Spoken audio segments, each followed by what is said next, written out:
Jewellery जे पण design असते ना ते आम्ही तयारी करतात आणि ते मग सोन्यात कटिंग होऊन ज्वेलरी तयार होते त्याची. म्हणजे जे काय असते ज्वेलरी आपण जे सोन्याचं घालतात नाही ते पहिले आम्ही हाताने करतात, त्याचा साचा तयार करतो. ते हँडबो हाताने डिझाईन त्याच्यावर जी पाहिजे ती डिझाईन आम्ही हाताने तयार करू शकतो आणि त्याचा असा साचा बनवतात. असं पितळेच्या पत्रा वगैरे टाकून स्प्रेस करून चेक करून घेतो की त्याच्यात काही फोल्ड आहेत का, बरोबर क्लिअरिटी आहे, असं काय कुठलं काही हे नसतं तसं. नंतर ते आम्ही कस्टमरला देतो, ते घेऊन जातात आणि ते सोन्यात कटिंग करतात आणि त्याचं मग ज्वेलरी तयार होते.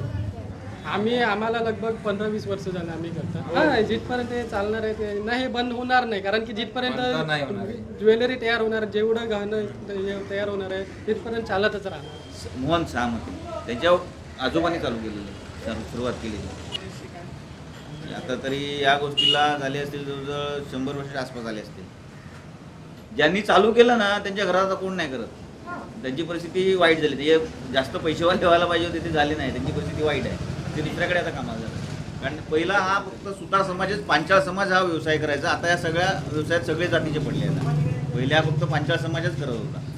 आता सगळे बारी, मांगेला, मुसलमान सगळे क्षेत्रात पडले आणि मोस्टली सराउंडिंग या गावातली 90% लोक या व्यवसाय करतात आणि 10% लोक 5% लोक वाडी करत असतील ना 5% लोक कामावर जात असतील.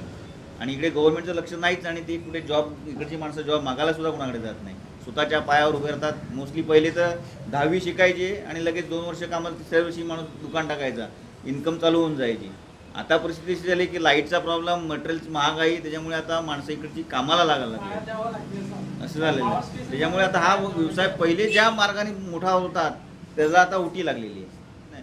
आता समजा एक मशीन टाकायचं असेल, तुम्ही 60-70 हजाराचं मशीन असेल तर एखाद नवीन एम्प्लॉई असेल तर तो इन्व्हेस्ट एवढी नाही करू शकत. आणि त्याला समजा लोन मिळालं सबसिडीचं आणि मिळते, पण त्याला एवढी प्रोसिजर आहे की तोपर्यंत तो खलास होऊन जातो. त्याच्यामुळे फार मेहनत करत करत पुढे जातात. फक्त एकच आहे, तुमची याच्यात रोजीरोटी व्यवस्थित चालते, कोणाकडे हात पसरावा लागत नाही. जास्त पैसेवाला काही जणच होतात, सगळे होत नाही, पण उपाशी कोण मरत नाही. या धंद्यात एक वैशिष्ट्य आहे की उपाशी कोण राहत नाही. त्याच्यामुळे इकडे कोणी राजकारणी आला तर त्याच्या पाठीमागे कोण धावत नाही. कारण त्यांना माहिती आहे यांच्याकडे 2 तास घालवण्यापेक्षा इकडे डाई बनवले तर माझे 50 रुपये सुटतील असा विचार करतात ना. यांच्या पाठीमागे जाऊन काय मिळणार, याला काय बघायचं. हे जर गव्हर्नमेंटने व्यवस्थित केलं असतं तर कदाचित गेले असते पाठीमागे. आता तुम्ही रोडची हालत बघता, रोड बघा काय आहे, अशी परिस्थिती.